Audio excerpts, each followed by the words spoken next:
자, 인사 나누고 수업하겠습니다. 안녕하세요. 네, 반갑습니다. 자, 오늘 건축법 일부 남은 파트하고요. 그 다음에 주택법 일부까지 살펴나가도록 하겠습니다. 오늘 300페이지부터 볼 차례죠.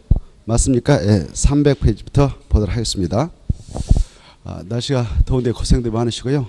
좀 힘들 내시고 이럴 때일수록 건강 잘 챙기시면서 최선을 다하십시오. 자, 300페이지 1번부터 보겠는데요. 건축법상 도시역에 건축하는 건축물의 대지와의 도로 설명 틀린 거 이렇게 되어 있죠. 우리가 건축물을 건축하려는 대지 준비해서 그 위에다 건축물을 건축할 때에 건축물에 있어서 생명은 안전성입니다. 그 건축물의 안전을 확보하기 위해서 바로 대지 조성할 때부터 규제받는데, 대지 조성할 때 대지도 안전하게 조성해야 한다라고 규제하고 있습니다. 그런 대지의 안전 기준과, 그리고 이제 이 대지 조성에서 건축물을 건축하게 되면 그 대지 안에 건축물이 세워졌다 그러면 사람이 들락나는 출입로가 있어야 되죠.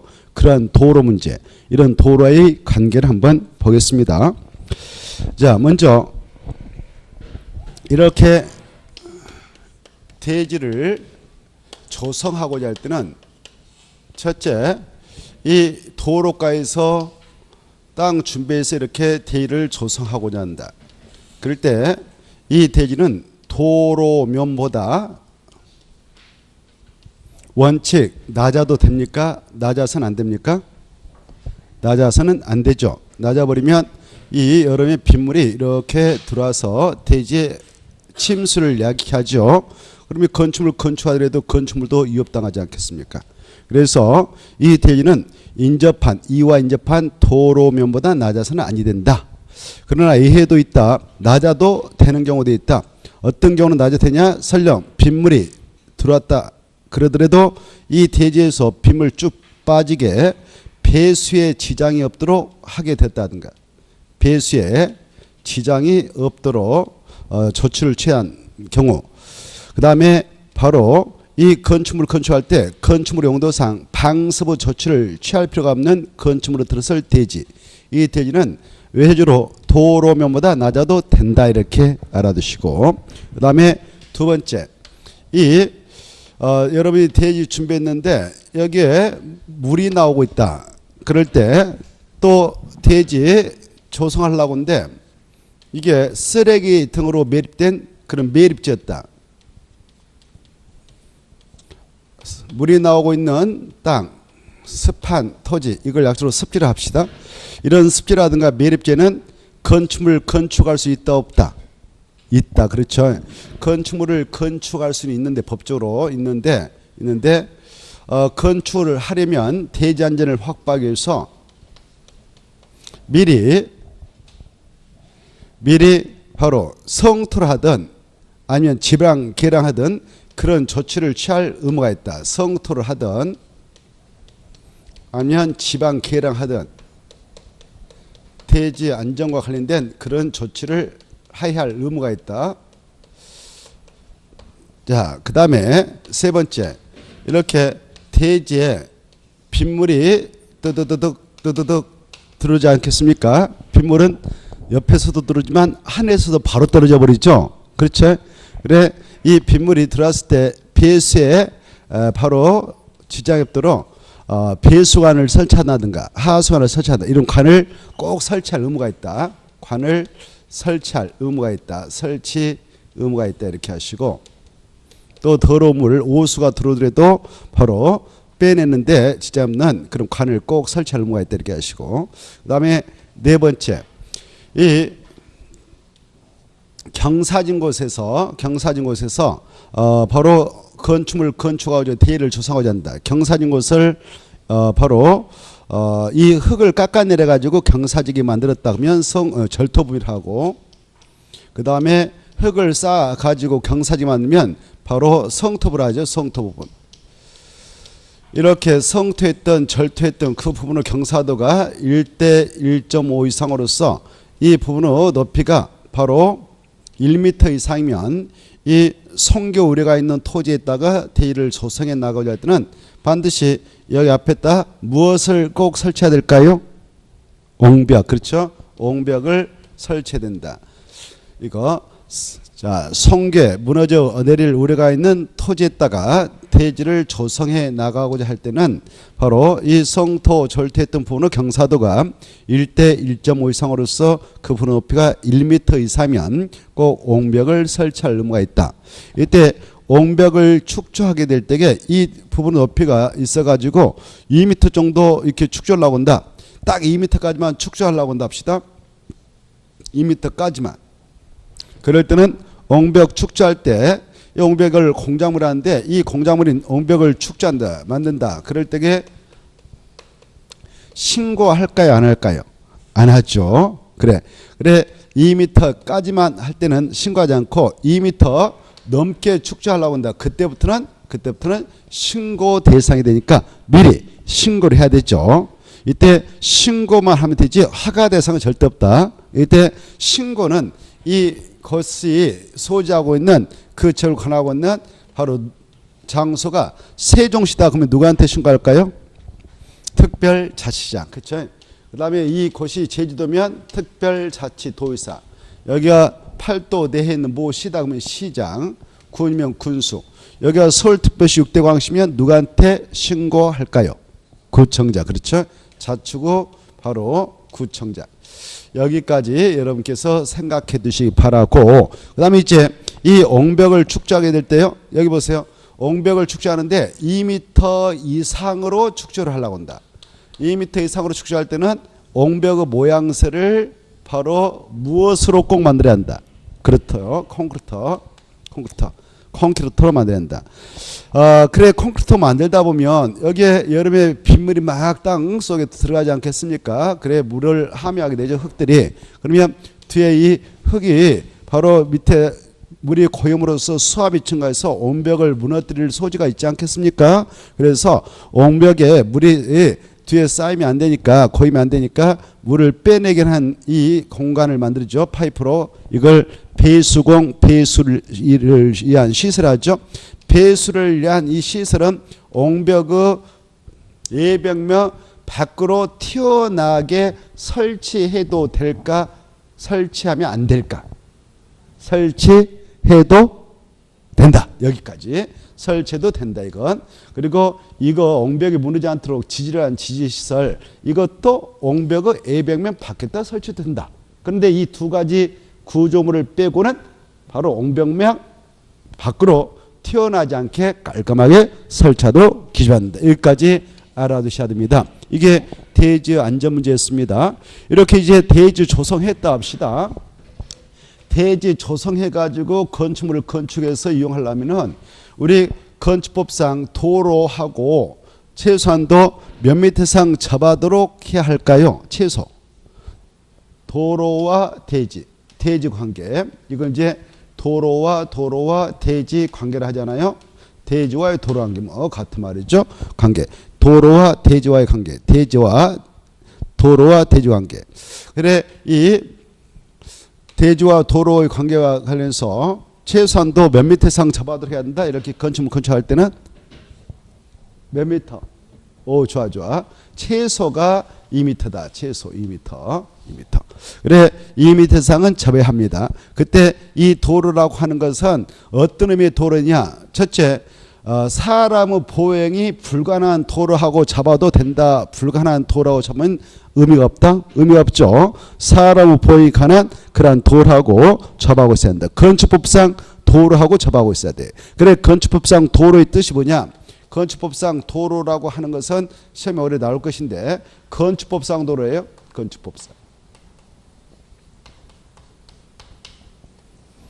건축법상 도로라고 하는 것은, 이 도로라고 하는 것은 첫째 조건이 뭐다? 사람 보행이 꼭 가능해야 한다. 이거 불가능하면 건축상 도로가 절대 되지 않는다. 뭐 자동차 전용도로, 고속도로, 이 고속도로는 사람 못 다니잖아요. 그런 것들은 건축상 도로에 포함되지 않죠. 보행이 가능하고, 그 다음에 자동차 통행이 가능하며, 그 다음에 바로 넓이 몇 미터 이상인 거?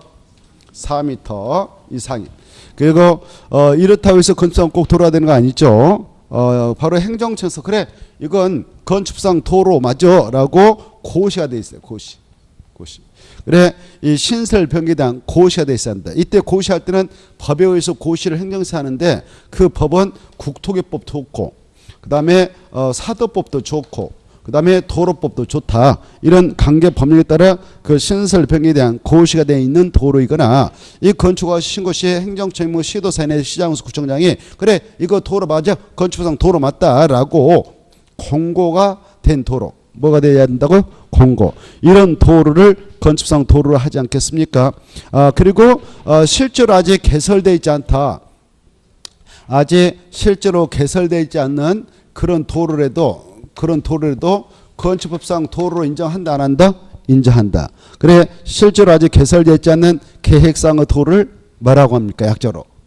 오 그래 미래자에서 바로 계획으로요 미리 정해놨다. 아직 돈이 없어서 이 도로 설치 예산이 없어서 아직 설치는 못했지만 앞으로 도로 만들 것이다 라고 행정처에서 고시 공간 그런 예정도로 이런 예정도도 건축법상 도로에 포함이 된다. 이렇게 예정 도로까지도 건축상 도로에 포함된다. 이때 이 건축상 도로의 개념은 아주 중요한데 이런 도로라고 하는 것은 설령 이쪽에 또 이렇게 도로하고 그래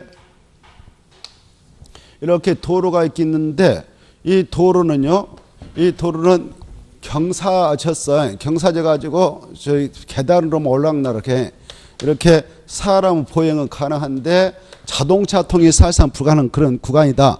그런 도로로서 바로 허가권자가 이건 차량 통행은 사실상 할 수 없는 도로야. 사람은 다닐 수 있어. 이런 것들은 바로 그 넓이가 몇 미터 이상만 되어도 건축상 도로로 인정되어서 그 도로라고 잡아고 있으면 건축물을 건축할 수 있는 대로 인정하냐? 몇 미터? 3미터. 그렇죠? 3미터. 그리고 이렇게 이런 경우는 이제 자동차 통행도 불가능하고 넓이 4미터가 못된 그런 3미터밖에 안 되지만 건축법상 보행이 가능한 것을 전제로 해서 건축상 도로로 인정을 해주는 경우가 있다. 이렇게 알아두셔야 되죠. 그리고 가다가 막혀버린 도로. 가다가 막혀버린 도로하고 바로 가다가 막혀본 도로 같은 경우 가다 막혀버렸다 이렇게 막힌 도로는 그 길이가 10m 미만이다 그러면 넓이가 몇 미터 미만이어도 바로 건축 몇 미터 이상만 되어도 건축상에는 도로 인정하느냐? 2m. 건축법상 자 다시 한번 막다른 도로 길이가 10m 미만이면 몇 미터 이상만 되어도 도로 폭이 몇 미터 이상만 되어도 건축상 도로 인정하냐? 2m 알죠? 그 다음에 막다른 도로 길이가 10m 이상 35m 미만이면 3m 이상만 되어도 건축상 도로가 된다. 그러한 도로하고 최소 몇 미터 이상 이제 금방 언급했던 그런 도로하고 최소 몇 미터 이상 접하고 있으면 건축물을 건축할 수 있는 대지로 쉽게 인정을 해주냐? 2m 이렇게 알겠죠?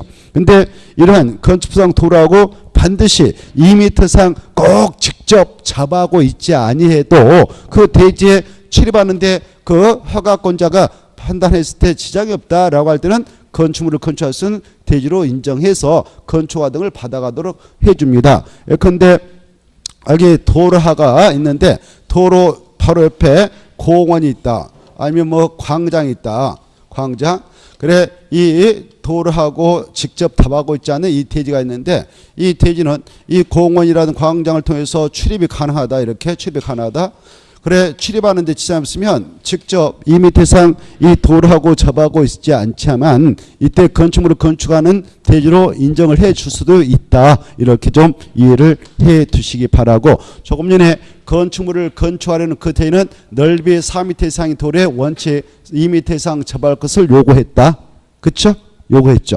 그러나 얘도 있었죠. 공원이라든 광장 이런 건축금지가 이루어진 공지하고 잡아하고 있어서 그 대지에 출입하는 데 지장이 없다라고 인정이 되면은 그때 직접 잡아하고 있지 않아도 건축을 건축할 수 있는 건축물을 건축할 수 있는 대지로 인정을 받을 수 있다고 했습니다만은 그러나 자 여기에 바로 또 대지가 조성되어 분양되는데 여기는 이 대지가 말이죠. 바로 건축물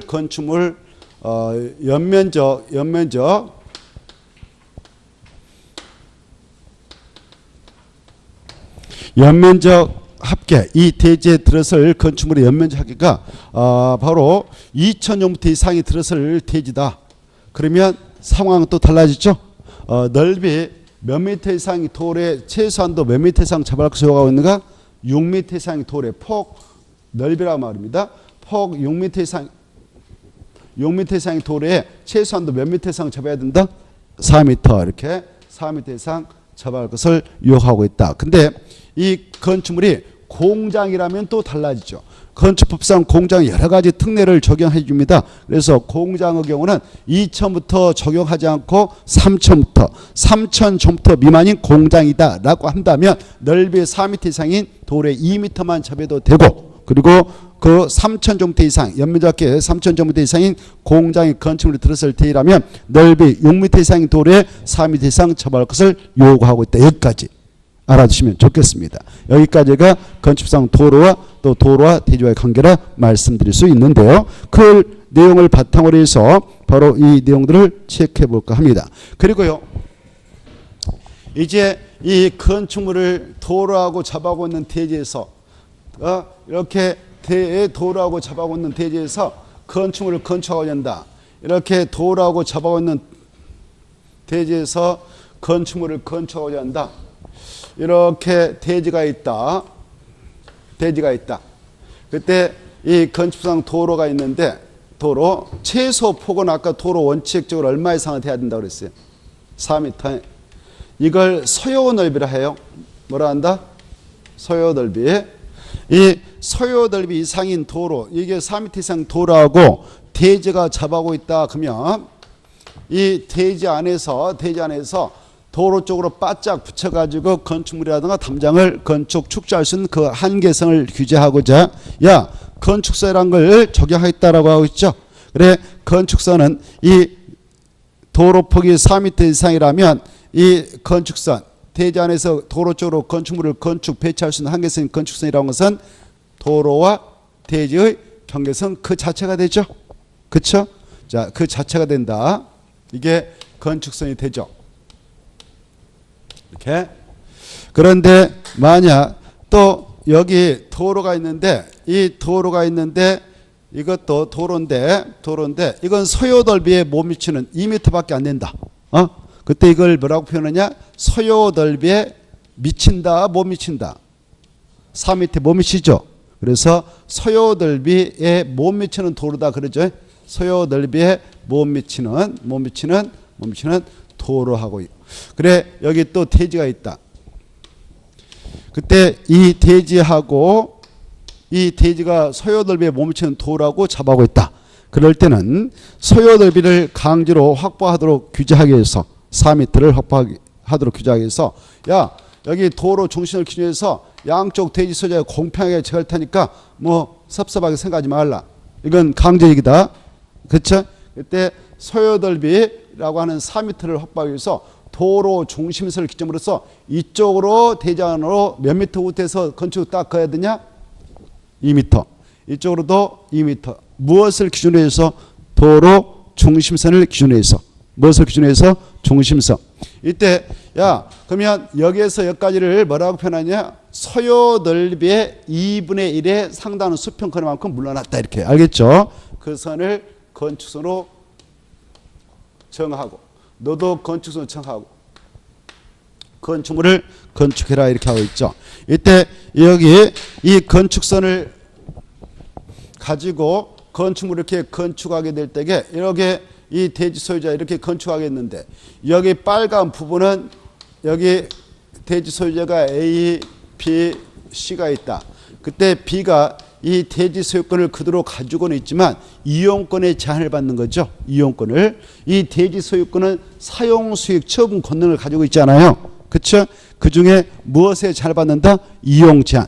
이렇게 제한을 받아. 이 땅은 지상의 땅은 여기다 건축물, 담장 이런 거 축조하면 돼, 안 돼요? 안 돼요. 근데 지표 아래의 부분은 넘어가도 돼, 안 돼요? 되죠. 땅 속에서는 도로 흐름을 방해하지 않으니까 이 건축선을 넘는 구조로 여기가 이제 이게 지하층이라 합시다. 지상 2층이고 지하층이라면 지하층 넘어가도 돼, 이거. 지하층이라고 하고 지상층은 넘어가면 안 된다. 알죠? 이거. 그래, 이때 이 건축물을 건축하려 할 때는 이 건축선과 도로 사이에 있는 이 대지 부분은 전체 대지 면적 계산할 때 포함된다, 제외된다? 여러분이 답 좀 주세요. 오, 좋아요. 제외된다. 그래. 이 중요하니까 이 소요 넓이에 몸치는 도로하고 대지가 접하고 있어서 대지 안에 강제로 법에 근거하여 건축성이 후퇴해서 대지 안에 거졌다라고 한다면 그 건축성과 도로 사이에 있는 이 대지 부분은 전체 대지 면적 계산할 때 포함되지 않는다. 여기까지 꼭 아시고, 그 다음에 여기도 마찬가지죠. 똑같아.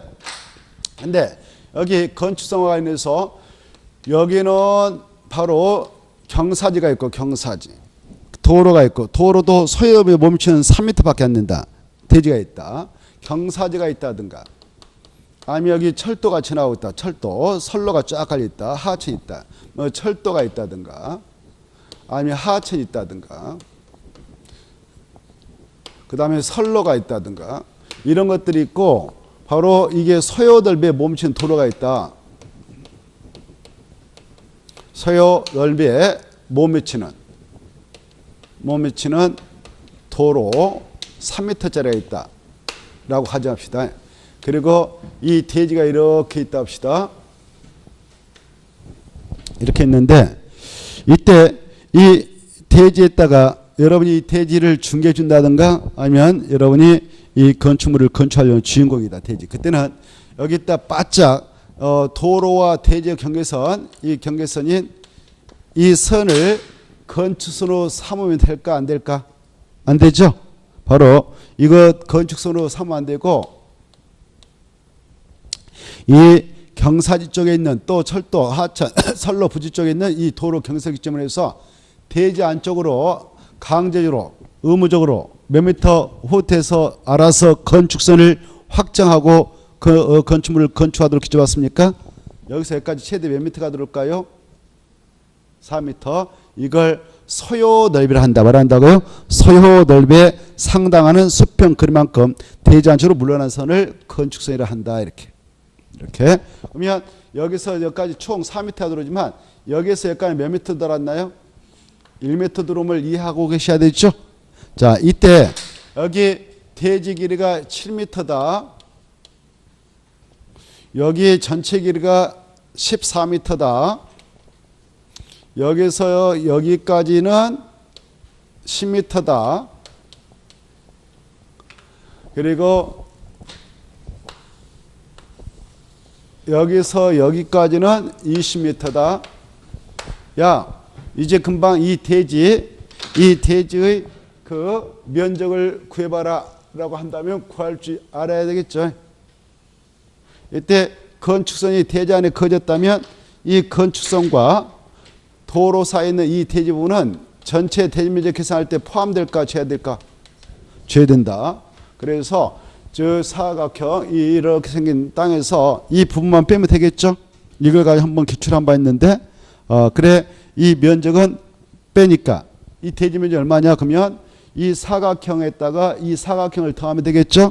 그래 이 사각형은 7m에서 1m 빼면 6m 그리고 6m 곱하기 10m는 60제곱미터.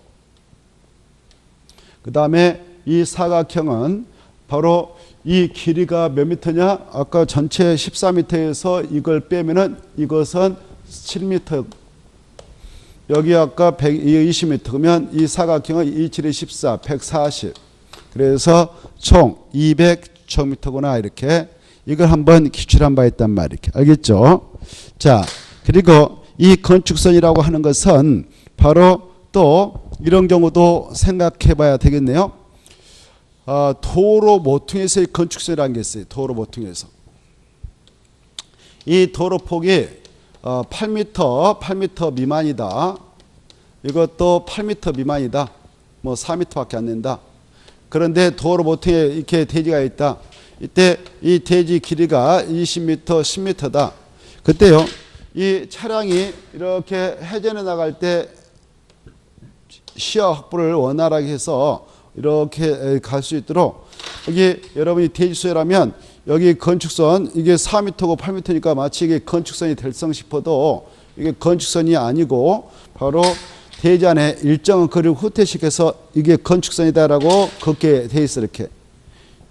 이렇게 이걸 도로 모퉁이에서 건축세를 한다. 도로 모퉁이에 있어서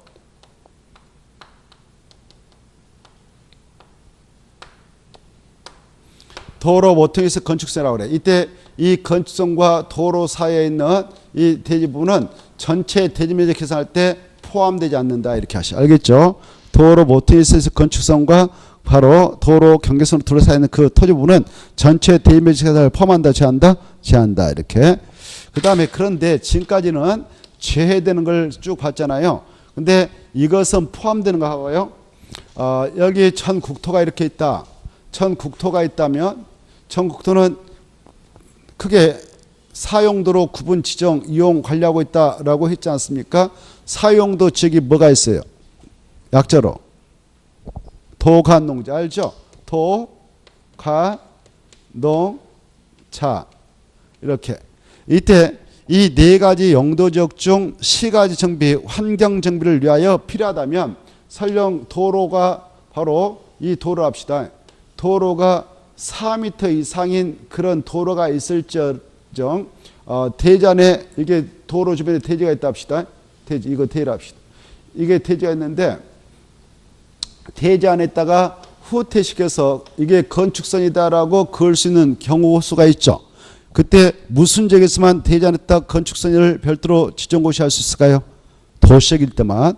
비도시 안 되고 도시역인 땅에 도로 옆에다가 이게 소요 넓이 이상이 뭐 10m가 됐다. 아무튼 4m 이상이라도 도로 주변에 이 대지가 있다면 대지가 되면 대지 안에다 후퇴해서 이 건축선이다라고 따로 지정고시해서 규제할 수 있죠. 누가 이렇게 할 수 있는가? 허가권자가. 허가권자 중에서도 기초자치단체장, 기초자치단체가 없는 세종시하고 제주시에는 광역자치단체, 특별자치장, 특별자도사, 그래서 시에서는 시장, 군에서는 군수, 이 특별시하고 광역시는 자치구청장이 대지 안에다 이게 건축선입니다라고 따로 지정 고시할 수 있어요. 이때 몇 미터까지, 여기서까지 몇 미터까지 후퇴해서 건축선이다라고 지정 고시할 수 있을까요? 답 주세요 이제. 시간 없으니까 4m, 몇 미터? 최대 4m까지 건축선을 지정 고시할 수 있죠. 이때 건축선이 이렇게 대지 안에 그어졌다면 바로 이 건축선과 도로 사이에 있는 이 대지 부분은 전체 대지 면적 계산할 때 포함될까 제외될까? 그렇죠. 이때는 포함된다. 오 좋아요. 그래서 여기까지. 그래 도로의 뜻과 도로와의 대지관계와 그리고 그 도로와의 건축선 문제를 종합 정리해서 처리했습니다. 한번 문제 정리해 들어가도록 하죠. 그리고 건축선과 대지 면적 산적 관계까지 살펴봤어. 아까 대지 면적 이럴 때는 바로 업 제하합니다. 제하합니다. 근데 저기는 포함됩니다. 여기까지 했습니다. 문제 정리합니다. 자, 1번부터 빠른 속도로 이제 다시 한번 건축법령상 도시역에 건축하는 건축물의 대지와 도로 관계에다 설명 틀린 거. 1번 연면적 합계가 2,000제곱미터인 공장의 대지는 넓이 6m 이상 도로에 4m 이상 제외한다. 틀렸죠. 몇천 제곱미터 이상일 때부터 3,000. 그래서 2,000이 아니라 3,000. 그 다음에 2번 쓰레기로 매립된 토지 이걸 매립지라죠. 건축물을 건축할 수 있죠. 있는데 성토 등의 지방개량 등 조치를 할 수 있다. 해야 한다. 하여야 한다. 의무상이다. 3번 군수는 군수에다가 5명 써봤까. 특별자치시장, 특별자도사, 시장, 군수, 자치구청장 이네들은 그 환경 정비를 위하여 필요하다고 인정되면 4m 이하 범위에서 건축을 따로 지정할 수 있다고 그랬죠. 맞습니다. 있어요. 따로 지정할 수 있다. 몇 미터까지? 4m까지. 무슨 지역일 때? 지금 설문 봐봐. 설문 오면 도시역이다 이걸 전제하고 있잖아요. 설문에 무슨 지역일 때? 도시역일 때. 그래서 도시역일 때는 그와 같이 그래서 4번에 따서 3번 끝에 써요. 도시적일 때만 그랬으나 3번 끝에다가 도시역일 때만 도시지역일 때만. 그 다음에 4번 담장의 지표 위의 부분은 바로 건축선의 수용을 넘어서는 안 된다. 그렇죠? 근데 역으로 담장의 지표 아래 부분은 건축선의 수용을 넘어도 된다. 이렇게 위 밑에다 아래를 써가지고 반대로 이제 아래 부분은 넘어도 된다. 넘어서는 아니 된다. 그따 줄 것이고 넘어도 된다. 이렇게 두 가지를 잘 비교되시죠. 그 담장 위에다 건축물을 써도 돼. 건축물과 담장 똑같거든. 건축물과 담장은 지표 위의 부분은 건축선의 수용을 넘어서 안 되고 건축물이 됐든 담장이 됐든 둘 다 똑같이 써가지고 지표 아래 부분은 넘어도 된다. 꼭 어마어마 중요하니까 꼭 알아두시기 바라고. 5번 공장의 주변에 허가권자에게 인정한 공진 광장이 있는 경우 연면적계가 1,000제곱미터인 공장의 대지는 도로의 2m 이상 접하지 않아도 된다. 바로 1,000제곱미터짜리다. 공장이 연면적계 1,000제곱미터면 원칙은 몇 미터 이상만 접어도 됩니까? 2m 이상만 접어도 되잖아요. 그런데도 공장이 공지하고 접하고 있다면 굳이 2m 접할 필요 있다 없다? 없다. 그 말입니다. 맞습니다. 그 다음에 오른쪽 2번 건축법상 도로다. 옳은 거. 1번 지형적 조건으로 자동차 통일 불가능하더라도 바로 건축상 도로로 되는 경우도 있다. 그쵸? 여기요. 아까 이건 지형적 조건으로 계단으로 되어 있단 말이에요. 그럴 때 이것은 차량 통일 불가능하도 건축상 도로가 되는 경우가 있다고 그랬죠? 맞습니다. 1번. 2번 건축상 모든 도로는 도로법에 의한 신설 변경을 고시해야 된다. 봐봐. 아까 건축상 바로 도로다라고 고시할 때는 국토개법도 좋고 사도법도 좋고 도로법도 좋다고 그랬죠. 그래서 꼭 도로법에 따라 이건 도로다라고 고시해야 될 필요는 없어요. 그래서 도로법도 좋고 써요. 밑에다 뭐법도 좋다고 국토개법도 괜찮고 사도법도 괜찮아요. 2번 치면 도로법 밑에다가. 그래서 2번 틀렸죠. 모든이 틀렸어. 모든 도로는 건축법에 하여 신설 변경 고시가 된다. 틀렸단 말이에요. 무슨 법에 따라 고시가 돼야 된다? 국토개법, 사도법. 그 다음에 3번 주민이 장기간 통행로를 이용하는 사실상의 통로라도 자 여기 봐봐요. 이 도로를 새롭게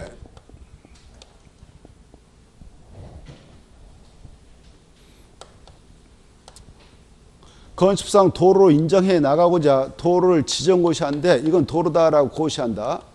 그리고 지정된 도로를 엎진다. 이걸 폐지를 하죠. 폐지 고시하려고 한다.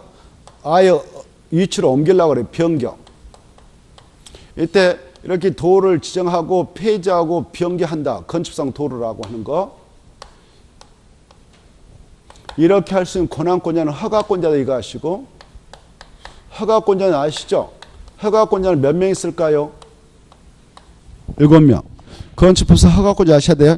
허가권자가 건축법상 도로 위치를 지정 공고할 수도 있고 지정된 도로를 폐지 변경할 수 있는데 이렇게 여기 도로다라고 도로 위치를 지정하려고 한다. 이렇게 지정 공고할 때는 원칙은 이 도로에 대한 이해 관계인의 동의를 받아서 여기다 도로다라고 위치를 지정하는 것이 원칙이에요. 근데 이해 관계인의 동의를 얻지 않고도 도로 위치를 지정 공고할 수 있는 경우가 있다 없다? 있습니다. 바로 이 도로 이해 관계인이 해외에 가가지고 지금 해외에 계신다. 아니면 이 공간이 그동안 지역 주민들이 장기간 통행로로서 이용되고 있음이 조례에 의해서 결정난 토지였다. 거기다 도로 위치를 지정 공고하려고 한다. 그럴 때는 이해 관계는 동의 없이 건축위원회에 심의만 거쳐서 도로 위치를 지정 공고할 수 있죠. 근데 지정되어 있는 도로를 폐지한다, 변경한다. 그럴 때는 이건 의외가 없어요. 반드시 도로에 대한 이해 관계의 동의가 필수적이다. 이건 동의 필수적이다. 이런 차이점을 구분하셔야 되겠어요. 그래서 3번 주민이 장기간 통행로로 이용하는 사실상의 통로라도 건축상 도로에 대해서는 이해관계의 동의가 필수적이다. 틀렸죠. 원칙이다 그랬죠. 이해관계의 동의는 원칙이고 이때는 이해관계의 동의를 생략할 수 있어요. 그래서 이때는 이해관계의 동의를 생략할 수 있고 그러니까 틀렸다. 그 다음에 허가권자였다 줄 것이 허가권 7명 있다고 그랬죠. 7명이 도로 위치를 지정 공고할 수 있다. 그래서 없다가 틀렸고 예정도로 인한 건축법상 도로에 해당될 수 없다. 있다 그래야 되죠. 넘어가시고 그 다음에 3번 건축선화 일정. 건축법상 건축선화는 설명인데 어려운 거 이렇게 돼 있죠. 이 건축법상 건축선이라 하고 건축선하고 도로 관계. 아까 이렇게 건축선이 대전에 그어졌다면 이때 여기다 건물을 이렇게 건축한다. 이게 건축선이다 합시다. 그때 이 도로면을 기준해서 이게 도로고 여기다 대지에다 세워 이렇게 건물 세운단 말이에요. 이때 이 도로가 있고 이게 건축물을 건축하는데 이 건축물 도로면을 기준해서 지상 4.5m야. 여기까지 4.5m라고 합시다. 4.5m 이하의 공간에다 이 건물에 들어갈 수 있는 출입문 또 창문 이런 걸 설치할 수 있어요. 여기다 창문을 설치할 수도 있어. 출입문을. 근데 이걸 열고 닫을 때 이 건축선이 있다면 이걸 건축선을 그어놓고 이렇게 하면 이게 수직면이 되는 거예요. 수직면. 이거 수평이 되고 알겠죠? 이게 뭐라고? 수직. 이 수직면을 넘는 구조로 하면 된다 안 된다? 안 된다. 왜? 오가는 차가 받아버릴 수 있으니까 바로 하지 못하도록 하겠다. 그래 도로면을 기준해서 높이 몇 미터야의 창문과 출입문은 설치해서 이용할 수는 있는데 열고 닫을 때 건축선 수직면을 넘지 않도록 해야 되는가? 4.5m. 그래서 바로 3번에 1번 틀렸죠. 지표면이 아니에요. 지표면이 아니라 도로면을 기준해서 한다. 도로면을 쓰시고 지표면이라는 것은 자기네 뭐 마당에다 기준을 잡을 수 있는데 그건 아니고 도로면을 기준해서 이걸 적용한다. 4.5m 기하시고 그 다음에 2번 아까 했고 2번은 특특 시장구청장 이네들은 바로 자기들 지역에서 무슨 지역일 때만 건축선을 따로 정해서 고시할 수 있는가? 도시지역 관리지역 틀렸죠. 몇 미터까지? 4m. 그래서 틀렸고 중요하고 그 다음에 3번 도로 양쪽에 대지가 접하고 있는 경우로서 도로가 소요 넓이 4m에 미달하는 경우의 건축선은 도로 중심선에다 체크. 도로가 양쪽에 있을 때 그렇습니다.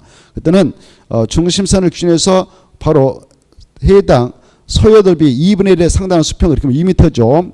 중심선을 기준해서 2m를 대지로 가까워 후퇴한 선이 그을 수 있는 맞습니다. 그 다음에 4번 건축선은 원칙적으로 무엇과 무엇을 경계선인가? 대지와 도로죠. 그래서 대지 하나 쥐고 도로. 그 다음에 봐보세요. 이 건축선이라고 하는 것은 대지와 대지 관계 속에서는 발생할 수가 없어요. 이렇게 대지가 있다 합시다. 그때 이것도 대지고 이것도 대지인데 대지와 대지 경계선 여기는 차량이 오갈 일이 없거든. 그래서 대지와 대지 경계선 그 자체가 건축선 되는 경우는 없어요. 그래서 틀렸고 그 다음에 5번 아까 했죠. 지표 위 부분인 건축물과 담장은 건축선의 수직면을 넘어도 된다. 넘어서는 안 된다. 넘어서는 안 된다. 어디는 넘어도 될까? 그래 아래. 지표 아래 부분인 건축물 담장은 넘어도 된다. 근데 이 부분은 넘어서 안 된다. 아주 중요하니까 그거 받으시고 그 다음에 바로 옆에 지하층이나 했죠. 지하층에 관한 설명이다. 옳은 거. 이 지하층은 시험에 꼭 나올 건데 지하층은 1번 건축물을 충수 산정할 때 산입한다 삽입하지 않는다 산입하지 않는다. 그리고 2번 지하층의 바닥 면적은 용적률 산정할 때는 연면적에 제외되죠. 맞습니다. 그래 용적률 산정할 때 연면적 제외된다 그따 줄 거 봐요. 용적률 산정할 때는 연면적 제외된다 그따 줄 것이고 4개 생각 밑에 써놨습니다만 약속 뭐라고 그래요? 지주 PP 알죠? 그 다음에 3번 건축주는 건축물을 건축할 때 지하층을 설치한다 하야한다 아니라 할 수 있다. 지하층 설치는 의무상이 아니고 자유재량상이죠. 그래서 틀렸습니다. 3번 지하층의 뜻. 그 평균 높이가 해당 층 높이 2분의 3인데 높이가 할 때 높자 앞에다 평균을 쓰시고 그 다음에 해당 층 높이일 때 층 높이다 줄 것이고 2분의 3이죠. 3분의 1가 틀렸습니다. 두 관대가 틀렸어요. 두 관대. 평균 높이가 해당 층 높이의 2분의 1 이상 그래야죠. 5번 이 지하층의 바닥으로부터 지표면까지 높이가 다른 경우 그래 여기가 지금 지하층인데 이 지표면까지 높이가 서로 달라요. 높낮이 서로 달라가지고 그래 한쪽에는 한 1m만 지금 땅바닥하고 지표면하고 약간 돼 있고 한쪽은 한 3m 이렇게 그때는 높낮이 서로 다르다. 그때는 일단 높낮이 다른 곳을 싹 재요. 재가지고 잰 수만큼 나눠. 이걸 평균 높이라고 그래. 뭐라고 한다고요? 평균 높이. 그래서 가장 높은 그 말 지워버려. 가장 높은 그 말 지우고 평균 높이를 기준으로 해서 지하층을 판단한다. 넘어가시고 그 다음에 넘어가셔서 바로 2번 건축법상 대지 면적, 건축 면적, 바닥 면적, 연면적 설명 틀린 거 이렇게 돼 있죠. 1번은 조금 전에 했습니다. 했으니까 풀어보고 2번 이 건축물의 옥상과 옥외와 지하에 세 가지. 옥내는 동그라미 쳐봐. 옥내는 빼야 돼. 칼빛치고. 그래 이 건축물의 옥상, 건축물의 밖에 옥외, 땅속 지하 이 세 곳에 설치하는 물탱크가 있다. 기름탱크가 있다. 냉각탑, 정화조 이것들이 있다면 그것들은 바닥 면적 계산할 때 산입하지 않습니다.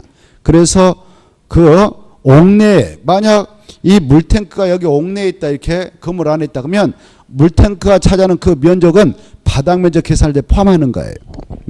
그래 물탱크, 기름탱크, 냉각탑, 정화조 이런 것들이 어디에 있다면 포함되고 어디에 있다면 산입하지 않는가? 옥내에 있다면 포함돼 버립니다. 바닥 면적 계산할 때 옥외, 옥상, 지하에 있을 때만 산입하지 않는다. 그래서 2번 틀렸고 2번 밑에 3번 지표면으로부터 여기 땅 지표면부터 여기 건물이 1m 이하까지 1m 이하까지 예벽은 바닥 건축 면적 계산할 때 고려하지 않습니다. 저 마지막 건축 면적에 산입하지 않는다. 지표면부터 1m 이하의 건축물 부분은 건축 면적에 산입하지 않습니다. 그 다음에 4번은 특히 중요하죠. 이 다락의 면적은 어떨 때는 바닥 면적 계산할 때 산입하고 어떨 때는 산입하지 않는가. 산입되면 용적률 계산할 때 엄청난 차이가 발생하고 산입되지 않으면 용적률 산정할 때 많은 도움이 되죠. 그래 다락은 시험이 잘 나오므로 다락이 평지봉 아래에 만들어졌다 그러면 다락의 높이 층도 같은 말입니다. 다락의 높이 층고가 1.5m 이하라 그러면 다락 면적은 바닥 면적 계산할 때 산입하지 않아요.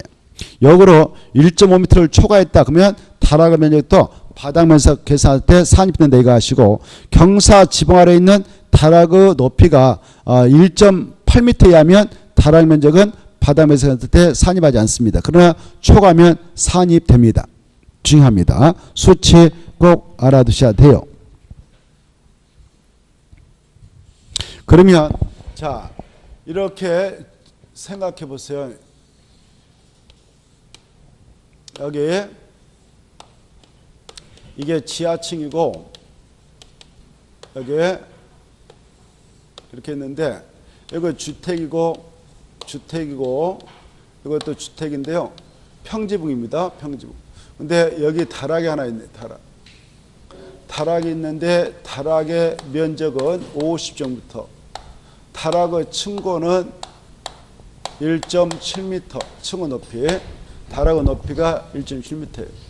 그리고 이 지하층의 바닥 면적이 지하층의 바닥 면적부터 주택의 바닥 면적 여기까지 바닥 면적은 각층 바닥 면적 똑같이 각층 바닥 면적은 똑같이 각각 다 100이에요. 100제곱미터. 그래 각층 바닥 면적은 다 100이다. 이랬을 때 야, 이 건축물의 연면적 얼마냐라고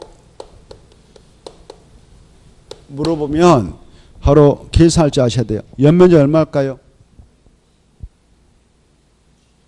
얼마요? 궁금해서 물어보는데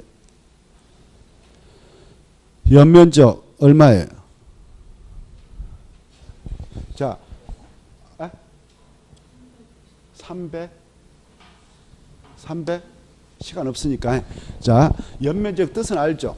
연면적 뜻부터 머리에서 떠올라야 돼. 연면적이란 하나의 건축물의 각층 바닥 면적의 뭐다? 합계죠. 바닥 면적의 합계. 알죠? 그러면 여기 봐봐. 이 건축물의 바닥 면적 싹 합해보면 되잖아요. 350, 450, 오 그래? 하나, 둘, 셋, 넷, 400 맞고 50, 오 맞았어. 그래? 450. 맞아. 그래 저 다락의 면적도 바닥 면적 계산할 때 포함해야 되죠. 층고가 높이가 다락 높이가 1.5m 초과해버렸죠. 그때는 산입하는 거예요. 이해돼요? 아주 중요하다. 그러면 만약 여기 보세요. 다락의 층고가 1.5m다라고 제시됐다면 이때는 이 건축물의 연면적이 얼마입니까? 달라지죠. 400으로 줄어들죠.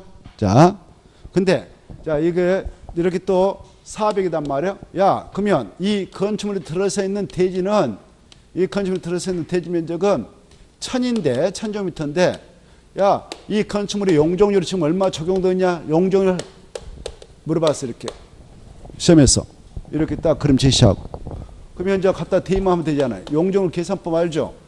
대지 면적에 대한 무슨 면적 비율이다? 연면적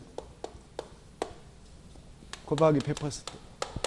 이때 용적률 산정시 연면적에는 이 연면적에서 무엇이 있다면 빼라고 그랬어요? 시, 주, pp가 있으면 뺀다고 그랬죠? 그러면 여기다 갖다 대입하면 되죠? 대지 면적 얼마인가요? 1000. 그 다음에 연면적이 얼마인가? 용적률 산정에 따른 연면적 얼마로 계산해야 돼요?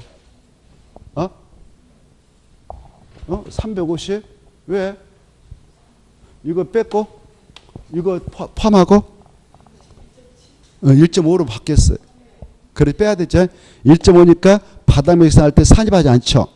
그러면 300이죠. 오케이. 좋았어. 300. 이렇게.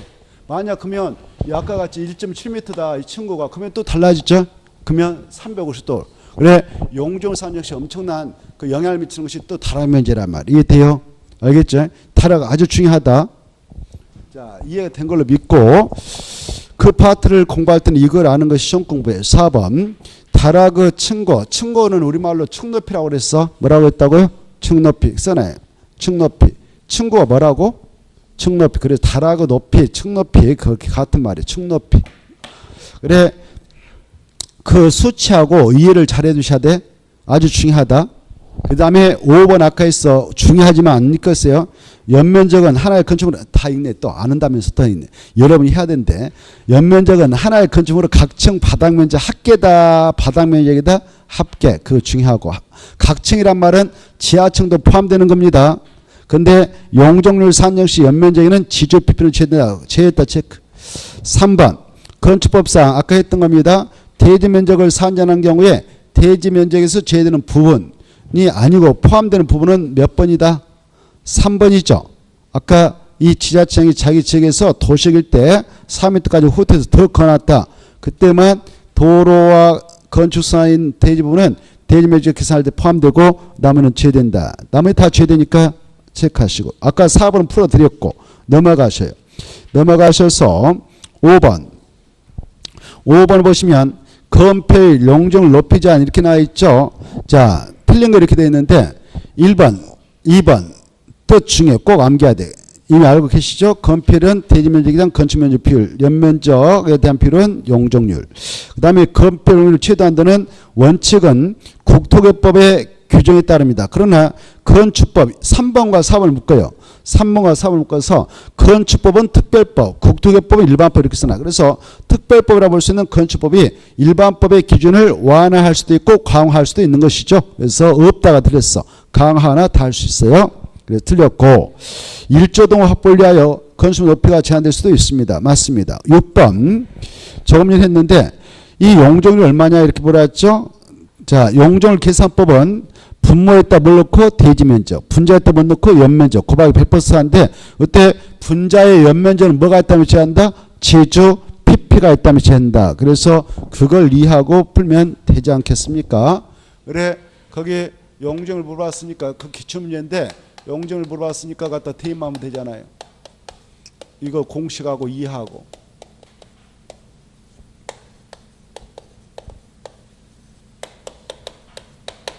이때 연면적 계산할 때는 연면적 계산할 때 뭐가 있다면 제한다고?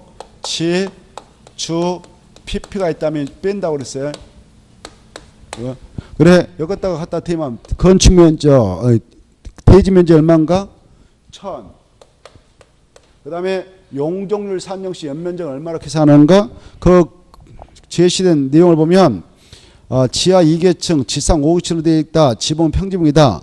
두 번째 건축면적 500인데 지하층 포함 각층 바닥면 480이다. 지하 2층 전부 주차장, 지하 1층 전부 일종 근세. 그때 지하는 신경 쓸 필요 없죠. 용적률 계산할 때 연면적은. 그다음에 마지막에 지하상 5계층은 다 업무세다. 이것만 신경 쓰면 되겠네. 그래 5 곱하기 바닥 면적은 480이니까 5, 8은 40, 그 다음에 5, 4, 20에서 바로 2400 나오죠. 분자가. 이렇게 해서 계산하면 되지 않겠습니까? 그 7번 보죠. 7번을 보시면 층수는 얼마냐? 마지막에 이렇게 나와 있죠. 층수는 얼마냐? 지하층이 2계층이고 지상층은 전체가 층호분이 명확하지 않은 건축물로서 건축물의 바닥이 600인데 바닥 면적 300에 해당하는 부분은 그 높이가 12m고 나머지 300에 해당하는 부분 높이는 16m다. 이러한 건축물의 층수는 몇 층이냐라고 나와 있습니다. 이건 기출문제인데요. 기출문제인데 넘어가 봐요. 넘어가서 8번을 먼저 봅시다. 8번을 먼저 보시면 건축물의 면적과 층수 산정인데 틀린 거. 먼저 저기 4번 지하층은 건축물 층수 산정 시 산입하지 않다. 그래야 되죠. 산입한다. 틀렸어. 지하층은 건축물 층수 산정할 때 산입하지 않는다. 그 다음에 5번 지문 보면 층의 구분이 명확하지 않은 건축물에 있어서는 높이 몇 미터마다 하나 층으로 계산하는가? 4m. 아주 중요하고 맞고. 그 다음에 더 나가서 저 해설 그 위에 올라가서 해설 저기 그 7번 해설 보면 동그란 2번 밑에 3번 봐봐요. 3번은 건축물 부분에 따라 층수가 다른 경우 그 건축물의 부분에 따라 층수가 다른 경우는 그중 그 다음에 줄 거예요. 가장 많은 치수를 그 건축물 층수 본다 얘기 나와 있죠. 자 이걸 전제하고 문제를 풀면 되겠습니다. 그래 다시 앞으로 가셔서 이 7번 문제는 여러분 제가 한번 해드렸을 거예요. 자 모양새가 지금 이렇게 돼 있잖아요.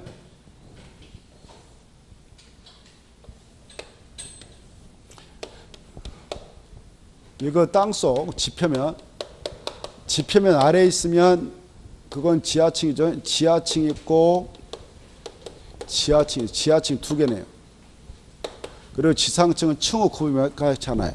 그리고 이 건축 바닥 면적 600이라 하는데 300에 해당하는 부분은 그 높이 제곱가 12m라 돼 있고 300에 해당하는 이 건물의 높이 제곱이니까 16m라는 겁니다. 이때 이 건축물은 몇 층짜리냐 이렇게 물어본 거예요. 그때 지하층은 층수 산정 시 산입하지 않는다. 그리고 층호 구분이 명확하지 않은 것은 높이 측정이 되어 있다면 측정된다면 높이 4m마다 하나층으로 계산하죠. 그러면 4, 3, 12, 3층 4, 4, 16, 4층 이렇게 층의 구분이 건축물 각 부분에서 서로 다르다. 그러면 그 중 가장 많은 층수를 그 건축물로 층수 보니까 이건 4층짜리다 이렇게 하는 것이죠. 자, 끝까지 좀 체크해 보시고 그 다음에 나머지는 통과하고 309페이지 바로 9번까지 하고 쉬었다 하겠는데요. 9번 건축법상 건축물이 있는 대지 분할 제한면 이 수치는 달달달 암기라고 그랬어요. 약적으로 뭐라고 합니까? 주상공 높게 해가지고 그 해설 주상공 높게 해가지고 6 15 15 206 이거 암기라고 그랬어요.